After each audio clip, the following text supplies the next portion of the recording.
Kotdwar news. नमस्कार दोस्तों, मैं आप सभी के साथ सचिन हिंदुस्तानी और आप सभी दिख रहे हैं कोटद्वार न्यूज। आज हम बात करेंगे यूसीसी यानी यूनिफॉर्म सिविल कोड के बारे में, जिसको सबसे पहले बात करें जो कि नॉन इंडियन गवर्नमेंट के आसपास पुर्तगालियों ने सबसे पहले गोवा में यहाँ पे लागू करा था। उसके बाद अगर हम बात करें इंडियन गवर्नमेंट के बाद, जो कि इंडियन गवर्नमेंट अब पहली बार करने वाली है 9 नवंबर 2024 यानी जो कि उत्तराखंड का 25वां राज्य स्थापना दिवस होगा, उसमें उत्तराखंड पहला राज्य बनेगा जो कि भारत सरकार द्वारा यूसीसी लागू करने वाला प्रदेश बनेगा। यूसीसी के क्या फायदे हैं और क्या नुकसान है, इस बात को आगे बढ़ाने के लिए हमारे साथ जुड़े हैं पौड़ी के वरिष्ठ अधिवक्ता अमित सजवाणा जी। पहले आपका बहुत बहुत स्वागत है। धन्यवाद आपका सचिन जी। सजवाणा जी, सबसे पहले यही सवाल रखना चाहूंगा, जिस प्रकार से यूसीसी के ऊपर बहुत बातें हुई, इसका थोड़ा बहुत विरोध भी हुआ, लंबे टाइम से बातें चल रही थी। बीजेपी के मैनिफेस्टो में 2014 में भी इस बात को लागू किया गया था कि ये आते हैं हम सरकार में तो इसे लाएंगे, फिर 2019 के मैनिफेस्टो में भी था। अब जैसे कि लगभग तय है कि उत्तराखंड पहला स्टेट बनने वाला है आफ्टर फ्रीडम, तो क्या कहेंगे यूसीसी के क्या फायदे हैं और क्या यूसीसी है? देखिए, समय समय पर माननीय उच्चतम न्यायालय ने भी ये कहा, राज्य सरकारों को, केंद्र सरकार को निर्देश दिया कि पूरे देश में यूसीसी लागू करें, लेकिन राजनीतिक उठक पटक को देखते हुए या अपना हित लाभ देखते हुए ये लागू नहीं हो पाया। तो ये बहुत जरूरी है कि इस देश में जितने नागरिक हैं उनके ऊपर एक समान कानून लागू होना चाहिए और यूसीसी के माध्यम से समान जो नागरिक हैं यहाँ के उत्तराखंड के, उनके लिए एक समान कानून, जो उनके व्यक्तिगत कानून है उनमें समान कानून लागू करने का ये प्रयास किया गया है। जी, ये यूनिफॉर्म सिविल कोड है जो कि हमारे आर्टिकल संविधान का है, उसमें 44 के अकॉर्डिंग लिया गया है, जिसमें कहा गया है कि समान नागरिकता जो कानून है ये भारत सरकार को लाना चाहिए, भारत सरकार के द्वारा, जैसे उसमें इंक्लूडेड है। तो इसमें कौन कौन से एक्ट जो है हमारे पहले जो कि अब खत्म हो जाएंगे, जैसे कि मेरे को जहां तक याद है हिंदू विवाह एक्ट हो गया और साथ में मुस्लिम विवाह एक्ट या ऐसे जितने भी धर्म के विवाह एक्ट है वो इंक्लूडेड किए गए हैं। साथ में और कौन कौन से एक्ट इसमें इंक्लूड किए गए? देखिए, ये जो यूसीसी बना हुआ है ये आधा अधूरा कानून बना हुआ है। इसमें केवल विवाह और तलाक से संबंधित कानून और उत्तराधिकार से संबंधित कानून को इसमें शामिल किया। संपत्ति का अधिकार, हाँ, संपत्ति का अधिकार, उत्तराधिकार में किस प्रकार से संपत्ति प्राप्त हो, इसके अधिकार को इसमें शामिल किया गया है। इसमें जो गार्जियनशिप का जो अधिकार होता है, जैसे हिंदुओं के लिए हिंदू गार्जियनशिप एक्ट जो है बना हुआ है, और साथ में जो है दत्तक ग्रहण, एडॉप्शन का जिसे अधिकार बोलते हैं, तो ये व्यक्तिगत कानून ये इसमें शामिल नहीं किया है। गोद लेने का अधिकार प्राप्त है। आज भी यदि कोई मुस्लिम दंपत्ति हैं या ईसाई दंपत्ति हैं, नॉन हिंदूज जो है, हाँ नॉन हिंदूज हैं, वो किसी बच्चे को, चाहे वो उनके रिश्तेदार के हों चाहे किसी अन्य के हों, अपनी कम्युनिटी के हों, उनको गोद नहीं ले सकते हैं। तो मुझे लगता है कि एक बहुत बड़ा अत्याचार भी है, तो इसको उसमें शामिल किया जाना चाहिए था। और गार्जियनशिप की जहां तक बात करूं तो मुस्लिम महिला अपने खुद के बच्चे की नेचुरल गार्जियन नहीं है उनके कानून में, तो इस कानून के माध्यम से उसको ये अधिकार मिलना चाहिए था। और जैसे कि इसमें एक ऐसा एक्सपेक्ट भी, तो कहीं थोड़ा बहुत विरोध का भी, थोड़ा विवादास्पद भी है कि लिव इन रिलेशनशिप भी इसमें इंक्लूडेड किया गया है। तो कितना जरूरी था या कितना नहीं जरूरी था लिव इन रिलेशनशिप को इसमें इंक्लूड करना, क्योंकि कहीं ना कहीं जैसे हमारा उत्तराखंड प्रदेश है उसे कहा जाता है देवों की भूमि यानी देवों का स्थल है। तो क्या इस चीज से जो रिलेशन है, लिव इन रिलेशनशिप, इसको बढ़ावा दिया जाने की भी एक प्रावधान, एक मानव की एक सोच उत्पन्न नहीं होगी? सचिन जी, आपने जो मैं कहना चाह रहा था वो बात आपने खुद ही कह दी है। आजकल हर एक के हाथ में मोबाइल है और यदि आप मोबाइल से गूगल में सर्च करेंगे तो आप ये पाएंगे कि विश्व के किसी भी देश में लिव इन रिलेशनशिप में रहने वाले जो कपल हैं उनके पंजीकरण की कोई व्यवस्था नहीं है। केवल इंग्लैंड में लिव इन रिलेशनशिप में जो कपल हैं वो अपनी शर्तों का पंजीकरण करा सकते हैं कि भाई खर्चा कौन करेगा, बच्चे होंगे तो कौन पालेगा पोसेगा। वहां पर केवल उनकी, जैसे हम कोई जमीन वगैरह खरीदते हैं तो एक इकरारनामा लिखते हैं तो वहां पर कपल अपनी शर्तों का पंजीकरण करवा सकते हैं, लेकिन लिव इन रिलेशनशिप का पंजीकरण कहीं नहीं होता है। और हम बड़े गर्व के साथ कहते हैं कि हम भारत के निवासी हैं और हमने पूरे विश्व को संस्कृति सभ्यता सिखाई, और ये जो विवाह को हम एक संस्कार मानते हैं इसके बारे में विश्व के लोगों को हमने बताया। और अपना ये जो उत्तराखंड है ये तो देवभूमि कहा जाता है, ये तो अपनी सभ्यता संस्कृति के लिए पूरे विश्व में प्रसिद्ध है। तो इस देवभूमि से एक नई शुरुआत होने जा रही है लिव इन रिलेशनशिप के पंजीकरण की। दुर्भाग्यपूर्ण मानते हैं? मैं तो बहुत ही दुर्भाग्यपूर्ण मानता हूं, क्योंकि इसका जो प्रभाव है वो युवा पीढ़ी पे बहुत गलत पड़ेगा। देखिए, अगर हमारे आसपास में कहीं पर भी बिना विवाह के यदि कोई जोड़ा रहता है, कोई युगल रहता है, तो हम सामाजिक दृष्टि से उसे सही नहीं मानते हैं। हमारा ये मानना है कि यदि उनको साथ में रहना है तो वो विवाह करके रहें, और अगर विवाह करके नहीं रहते तो हम इसे अनैतिक मानते हैं। और इस प्रकार से यदि वो साथ में रहते हैं और सरकार के द्वारा उन्हें पंजीकरण के माध्यम से यदि सरकारी मान्यता मिलती है तो धीरे धीरे धीरे सामाजिक मान्यता मिल जाएगी। अगर सामाजिक मान्यता मिल जाएगी तो इसका प्रभाव समाज पे बहुत गलत पड़ेगा। कहीं ना कहीं शादियां होना बंद हो सकती है उसके बाद। शादियां तो बंद होंगी ही, लेकिन जो हमारी संस्कृति है, सभ्यता है, वो इससे नष्ट होगी, तो इसको रोका जाना चाहिए। इसमें अगर हो भी रहा था तो मे बी इसमें एक टाइम पीरियड होना चाहिए कि 2 महीने 3 महीने की, उसके ज्यादा लिविंग में नहीं रह सकते, क्योंकि उससे कहीं ना कहीं ये रहता कि इंसान उसके बाद शादी भी कर लेता है। अगर लिविंग का कोई टाइम ड्यूरेशन है, कोई 1 साल 2 साल या कितने भी साल रह सकता है बिना शादी के, क्या इसमें कुछ ऐसा है? नहीं, माननीय देखिए, कानून के हिसाब से तो यह है कि कोई भी लड़का लड़की यदि वयस्क हैं तो कहीं भी साथ में रह सकते हैं, उसमें कोई रोक टोक नहीं है। तो ये कानून की दृष्टि में तो कोई अपराध पहले भी नहीं था।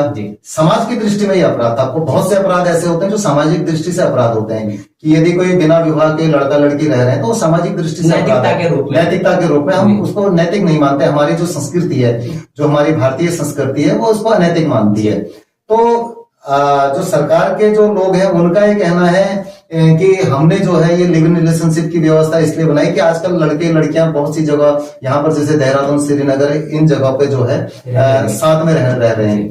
तो उसके लिए ऐसा होता है कि यदि कहीं कोई व्यक्ति किराए पे रहता है तो उसका पुलिस वेरिफिकेशन होता है। तो यदि कहीं पर लड़का लड़की कहीं पर साथ में रह रहे हैं, किराए पर रह रहे हैं, तो पुलिस वेरिफिकेशन के माध्यम से उसके गार्जियंस को सूचना दी जा सकती है कि आपकी लड़की आपका लड़का किसके साथ कहां पर रह रहे हैं। लेकिन इसको पंजीकरण के माध्यम से, जैसे विवाह का पंजीकरण अब होने लग गया है, वैसे ही यदि आप लिव इन रिलेशनशिप का पंजीकरण करेंगे तो आप जो है एक तरीके से उनको सरकारी मान्यता दे रहे हैं, ऑफिशियलाइज कर रहे हैं। हाँ, और उसके बाद उनको सामाजिक मान्यता भी मिल जाएगी। तो ये जो है समाज पे बड़ा दुष्प्रभाव पड़ेगा। और बल्कि मेरा तो ये मानना है कि जो ये जस्टिस रंजना प्रकाश देसाई की अध्यक्षता में ये जो समिति बनी थी यूसीसी बनाने के लिए, इनका ये कहना है कि साहब हमने यूसीसी बनाने के लिए 2,33,000 हमको सुझाव मिले जी। 72 से ज्यादा इन्होंने बैठकें करी और 10,000 लोगों से ज्यादा इन्होंने इंटरेक्शन किया। तो मेरा इनसे निवेदन है, कम से कम ये सार्वजनिक रूप से ये बताएं कि उत्तराखंड के कितने लोगों ने आपसे ये कहा कि यहाँ पर लिव इन रिलेशनशिप का पंजीकरण होना चाहिए। किस बैठक में आपको लोगों ने कहा कि साहब यहाँ पर लिव इन का पंजीकरण होना चाहिए। तो ये चीजें भी सार्वजनिक आनी चाहिए, क्योंकि ये जो कानून बना हुआ है, डाटा है वो सार्वजनिक तौर पे बताना चाहिए कि किसमें किस चीज को लेकर के कितनी मांगे उठ रही थी। क्योंकि इनका ये कहना है कि ये जो हमने कानून बनाया है, लोगों से राय लेकर के हमने इस कानून को बनाया। जनता का कानून एक तरीके से, हाँ, जनता का कानून बताते हैं। तो लोगों ने 2,33,000 सुझाव में से कितने सुझाव आपको मिले लिव इन रिलेशनशिप के, या 10,000 आपने लोगों से इंटरेक्शन किया? तो कम से कम ये सार्वजनिक रूप से बताना चाहिए कि उत्तराखंड के लोगों की ये मांग है, इनकी मांगों के फलस्वरूप हमने पूर्ति के फलस्वरूप हमने लिव इन का पंजीकरण की व्यवस्था की है। लिव इन की कानून को थोड़ा सा और आगे बढ़ाया जाए कि इसकी बात को, तो जो लिव इन के दौरान जो बच्चे हो जाएंगे तो उस चीज को लेकर के मतलब उसकी जिम्मेदारी कौन लेगा, और जो खाना पीना हो गया, लालन पोषण हो गया, उसका खर्चा कौन उठाने वाला है? अगर लिव इन में कोई बच्चा होता है तो उसके बारे में थोड़ी जानकारी। देखिए, बच्चे का पैदा होने में कोई दोष नहीं होता है, वो धर्मज हो या अधर्मज, जिसे बोलते हैं एक तरीके से हमारी भाषा में कि धर्मज अधर्मज पुत्री बोलते हैं। तो अभी हमने देखा कि नारायण दत्त तिवारी जी का एक अधर्मज पुत्र हुआ था, तो वो संपत्ति के अधिकार के लिए उसने मुकदमा किया था और उसे तिवारी जी की संपत्ति प्राप्त हुई थी। मतलब कानून पूर्व में, कानून पहले भी था और अधिकार पहले भी था। और लिव इन रिलेशनशिप में जो महिलाएं हैं उनके लिए डोमेस्टिक वायलेंस एक्ट का कानून है। यदि उनके साथ लिव इन में रहने वाला पार्टनर किसी तरीके से कोई वायलेंस करता है, उसको खर्चा नहीं देता है, मेंटेनेंस नहीं देता है, या किसी अन्य तरीके से परेशान करता है, तो डोमेस्टिक वायलेंस एक्ट के अंतर्गत उसको पूरा अधिकार है, जैसे कि नॉर्मल शादियों में। हाँ, वैसे पूरा अधिकार पूरा मिला हुआ है। तो इसके लिए विशेष रूप से हिंदू विवाह और तलाक के कानून में संशोधन करके या यूसीसी के माध्यम से लिव इन हमारे ऊपर थोपा जाना मुझे उचित नहीं लगता। मतलब लिव इन आपके साथ पूर्ण रूप से मतलब गलत चीज है, जो होनी नहीं थी उत्तराखंड जैसी देवभूमि वाले राज्य में कम से कम। देखिए, ये मुझे ही क्या, अभी 12 अक्टूबर को हमारे जो संघ प्रमुख है मोहन भागवत जी, उनका विजयदशमी के दिन प्रबोधन होता है जी। तो अपने प्रबोधन में भी उन्होंने ये चीज को बोला था कि हमारे इस देश में जो डीप स्टेट वॉकिज्म और कल्चरल मार्क्सिज्म जो है, जो हमारी संस्कृति सभ्यता है, उसका जो है उसके विरोध में रहे हैं। और इन लोगों का ये तरीका रहता है कि ये जो संस्थाएं जो हमारी संस्कृति सभ्यता के संरक्षण के लिए जो संस्थाएं हैं, उनको नष्ट करने के लिए इनका कार्य रहता है।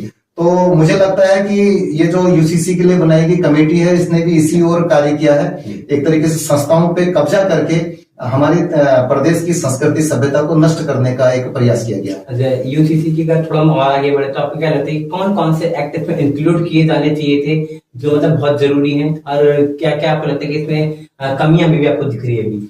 देखिए, इसमें जैसा मैंने पहले कहा था कि इस कानून में गार्जियनशिप का जो अधिकार है, महिला जो मुस्लिम महिला है उसको गार्जियनशिप का अधिकार नहीं मिलता, वो अपने सगे बच्चे की भी जो है नेचुरल गार्जियन उसमें नहीं मानते हैं।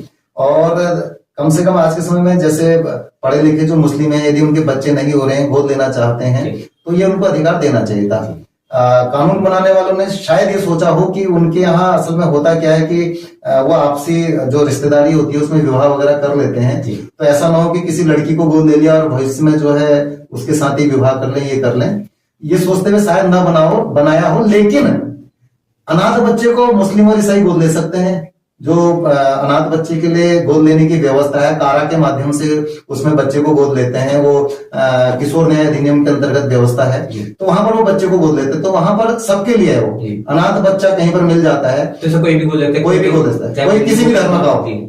तो अगर किसी भी धर्म के बच्चे को गोद लेने की आपने व्यवस्था करी है तो यहाँ पर जो है आप एडॉप्शन का राइट दे सकते थे जी। तो मुझे लगता है कि आज के समय में जो मुस्लिम ईसाई जो जिनके बच्चे नहीं हो रहे हैं उनको ये अधिकार उन दंपतियों को मिलना चाहिए था। और जो ये कानून है मतलब धीरे धीरे पूरे उत्तराखंड के साथ पूरे देश भर में जाने वाला है, तो आपको क्या लगता है कितने टाइम तक में ये मतलब लगभग पूरे देश भर में हो सकता है लागू? देखिए, ये मॉडल के रूप में हमारे प्रदेश में लागू किया गया है और केंद्र जहां तक अनऑफिशियल बातें आई हैं वो ये आई हैं कि यदि इसका प्रभाव सही रहा तो धीरे धीरे से पूरे देश में इसको लागू किया जाएगा। लेकिन एक बात अधूरी छोड़ दी आपने, कहा इसमें और क्या कमियां हैं।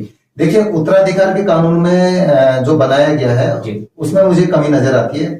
देखिए, होता क्या है कि आज यदि हम पूरे अपने देश के परिदृश्य को देखें तो हम ये पाएंगे कि भारत नेपाल सीमा, भारत बांग्लादेश सीमा और भारत पाकिस्तान सीमा, अंतर्राष्ट्रीय जो सीमाएं हैं, हाँ अंतर्राष्ट्रीय सीमाएं, एक तरीके से हम उसमें कुछ जिहादी तत्वों से घिर गए हैं। हर जगह आपको मदरसा मस्जिद ये सब नजर आएगी और एक धर्म विशेष के लोग और ये जो बाहर से जो हाँ रोहिंग्या और बांग्लादेशी यहाँ पर आ रहे हैं। और इसी तरीके का एक प्रयास यहाँ भी चल रहा है भारत चीन सीमा को प्रभावित करने का। तो यहाँ पर अभी आपने देखा होगा ये मार्च के महीने में झूला घाट ये धारचूला से जो है लड़कियों को भी दो लड़कियों को लड़के भगा के ले गए थे। तो होगा क्या कि जो हिंदू है उसमें जो है वो उनकी जो है संपत्ति ज्वाइंट होती है, ज्वाइंट हिंदू फैमिली में लोग रहते हैं और उनका जो कंसेप्ट होता है कि एक संयुक्त हिंदू परिवार जिसमें तो बहुत सारे लोग दादा दादी भाई ताऊ सब मिलकर सब एक साथ रहते हैं। और गाँव में भी हमारा इसी तरीके से जो व्यवस्था होती है मिल करके रहते हैं। अब वहां पर होता क्या कि यदि हमारे परिवार से किसी बच्चे ने कहीं से धर्म परिवर्तन कर लिया, जो उत्तराखंड की मूल जो लोग हैं वो हिंदू ही हैं, सनातन धर्म को मानने वाले, किसी बच्चे ने धर्म परिवर्तन कर लिया, लड़का हो या लड़की हो, तो धर्म परिवर्तन करने के बाद भी यूसीसी के माध्यम से उसका संपत्ति का अधिकार बना रहेगा। बाप की मृत्यु हो गई तो या माँ के नाम पे संपत्ति है तो फिर वो संपत्ति पे आ जाएंगे। संपत्ति पे आ जाएंगे तो धीरे धीरे 50 सालों में इस बॉर्डर का नक्शा भी वैसे ही हो जाएगा जैसे भारत नेपाल, भारत पाकिस्तान, भारत बांग्लादेश का है। तो यहाँ पर यह व्यवस्था होनी चाहिए थी कि यदि बच्चा धर्म परिवर्तन कर लेता है तो उसके बाद उसके माँ बाप की ये इच्छा है कि अगर वो संपत्ति में अधिकार देना चाहें तो दे दें, वो वसीयत के माध्यम से दे दें। और अगर वसीयत के माध्यम से वो संपत्ति पर अधिकार नहीं देते हैं तो उनका संयुक्त हिंदू परिवार की संपत्ति से ऑटोमेटिकली जो अधिकार है वो समाप्त हो जाना चाहिए। नहीं तो इससे हमारी सामाजिक व्यवस्था भी प्रभावित होगी, क्योंकि इसका बड़ा दुष्प्रभाव होगा। एक धर्म विशेष के लोग जो है धीरे धीरे जिस हिसाब से यहाँ पर लव जिहाद के मामले चल रहे हैं, बॉर्डर एरिया में भी ज्यादा चल रहा है, उसको बढ़ावा देकर तो उससे जो है बढ़ावा देने से बॉर्डर में जो है इस प्रकार से जो बॉर्डर की जो डेमोग्राफी है वो प्रभावित हो सकती है, घुसपैठ वगैरह बढ़ने के चांसेस। घुसपैठ के भी अभी आपने देखा होगा कि उत्तराखंड राज्य बनने के बाद अभी तक जो डेमोग्राफी का एनालिसिस आया था उसमें देखा है कि एक धर्म विशेष की जनसंख्या बहुत तेजी के साथ बढ़ी है और वो जो तेजी आ रही है वो फिर बॉर्डर में भी आ जाएगी, तो उससे जो है हमारी सीमाएं भी असुरक्षित हो सकती हैं। तो इस पर विचार करना चाहिए। जो अपोनेंट्स हैं, जो कि विरोधी हैं, क्या आपको लगता है इस मुद्दों को उठाने में थोड़ा असफल रहे हैं? क्योंकि जिस प्रकार से आप बता रहे हैं ऐसे तो है कि पॉलिटिकल जो नॉन पॉलिटिकल है उन्हें भी पता होगा, जो आपकी विरोधी पार्टी उन्हें भी पता होगा, तो कहीं ना कहीं उन्हें भी इस चीज पर ध्यान देना चाहिए था। मुझे तो ये जान करके बड़ा आश्चर्य हो रहा है कि यूसीसी के कानून के संबंध में न तो सदन में कोई चर्चा हुई जी, और ना ही जो है विपक्ष ने कहीं पर कोई स्वर इसमें उठाया है, जबकि इसमें बहुत ज्यादा खामियां हैं। निर्विरोध एक तरीके से लागू होने जा रहा है। हाँ, निर्विवाद रूप से इसको लागू कर रहे हैं जी। कम से कम इस पे प्रॉपर चर्चा होनी चाहिए थी, या जिस प्रकार से समिति ने 2,33,00,000 सुझाव लिए बनाने से पहले, 10,000 लोगों से इंटरेक्शन किया बनाने से पहले, तो बनाने के बाद भी तो आप जनता के सामने रख सकते थे कि भाई हमने ये कानून बना दिया है, आप लोगों की राय से हमने ये कानून बनाया है, आप लोगों का इस पे क्या कहना है। ये जो प्रॉपर तो बन के तैयार हो चुका था उसके ऊपर। तो ये चीज नहीं हुई है। तो अगर इसको आप कहते हैं कि जनता की राय लेके कानून बनाया गया है, तो जनता की राय, कानून को जब आपने लिपिबद्ध कर दिया उसके बाद भी जनता की राय ली जानी चाहिए थी। और बड़े अफसोस की बात है कि हमारे यहाँ से किसी भी राजनीतिक दल ने इस संबंध में, न तो मेरे को नहीं लगता कि उन्होंने इसको पढ़ा है और न इसके प्रभाव के बारे में दूरगामी चिंतन किया है। अब कहीं ना कहीं आपको लगता है कि धीरे धीरे जो यूसीसी है जब लागू हो जाएगा, इसके मतलब अच्छे परिणाम के साथ कुछ बुरे परिणाम हमें देखने को मिलेंगे, तो लगता है आगे उसके संशोधन हमें देखने को मिल सकते हैं। देखिए, संशोधन की शक्ति तो हमेशा ही रहती है, कानून बनता है उसमें संशोधन होता है, संविधान में भी संशोधन हुआ है। और लेकिन ऐसा था कि ये जब कानून बनना था तो थोड़ा सा हम भी ये अपेक्षा करते कि जब इस प्रकार से बड़े बड़े लोग की कमेटी बना के ये कानून बन रहा है तो वो पूर्णता के साथ लागू होना चाहिए था। तो वो पूर्णता जो है इसमें कहीं दिखाई नहीं दे रही है। अभी भी लूप होल्स हैं इसमें। हाँ, काफी लूप होल्स हैं और बहुत ज्यादा कमियां हैं इसमें। एक चीज और बड़ी विचित्र है, लिव इन रिलेशनशिप की जैसे पहले बात आई थी कि इसको लिव इन रिलेशनशिप में रहने वाले जो लोग हैं, कपल जो हैं, अगर वो अपना पंजीकरण नहीं करवाते हैं तो उनको जो है सजा का प्राविधान है। लेकिन एक शर्त कानून ने ये कर दी कि लिव इन रिलेशनशिप में किसको माना जाएगा, जो लड़का या लड़की विवाह के संबंधों में साथ में रह रहे हैं। भाई, लड़का लड़की विद्यार्थी हैं, साथ में किसी कमरे में रह रहे हैं, वो कहते हैं कि हम तो विद्यार्थी हैं, हम मित्र हैं, हम कमरे में रह रहे हैं, हमारे बीच में विवाह के कोई संबंध नहीं है। तो क्या कोई कैमरा लेकर के उनके घर के अंदर झांकेगा कि इनके बीच में वैवाहिक संबंध है या नहीं है? लूप होल है इसमें। हाँ, तो इस प्रकार से जो है उसका भी कोई फायदा नहीं होगा जी। तो ये भी एक बहुत बड़ी कमी है। यूसीसी के आपको क्या लगता है, ये तो नुकसान दिख रही है, लेकिन जो यूसीसी लागू होने के बाद हमें फायदा होने वाला है, वो क्या क्या फायदे हमारी जनता को देखने को मिल सकते हैं? देखिए, जो उत्तराखंड का बहुसंख्यक समाज है वो तो हिंदू है जी। उसके लिए पहले भी व्यवस्था यही थी, बाद की भी व्यवस्था यही थी। का तो कानून हिंदू के लिए कानून बना, हिंदू विवाह और विवाह विच्छेद का जो अधिनियम था वो वही चीज इसमें भी है। लेकिन यूसीसी के माध्यम से ये माना जा रहा था कि विशेष रूप से जो मुस्लिम महिलाएं हैं उनके साथ उनके कानून में बहुत ज्यादा अत्याचार होता है, तो उसमें कहीं ना कहीं उनके लिए सुधार की व्यवस्था या उनके लिए अधिकारों की व्यवस्था जो है यूसीसी के माध्यम से हो जाएगी। इसमें इंक्लूड रहेगा। हाँ, वो तो है, विवाह और विवाह विच्छेद जिसे तलाक बोलते हैं, डाइवोर्स बोलते हैं, तो वो इसमें शामिल है। तो इसमें जो है मुस्लिम महिलाओं को फिर भी उनको आधा अधूरा ही अधिकार मिला। कम से कम आज के समय में उनको गार्जियनशिप का अधिकार, जो कि एक बहुत जरूरी अधिकार है, बेसिक चीज है। भाई, अपने बच्चे की अगर माँ गार्जियन नहीं होगी तो कौन होगी? तो मुस्लिम महिला जो है अपने बच्चे की नेचुरल गार्जियन नहीं हो सकती, तो ये तो अधिकार मिलना चाहिए था उसे। तो चलो आज की इस वीडियो को, यहाँ की इस जो चर्चा है यहीं पे रैप अप करते हैं, फिर मिलते हैं किसी अन्य वीडियो में। धन्यवाद आपका अमित सजवान जी। धन्यवाद सचिन जी। तो ये मिलते हैं।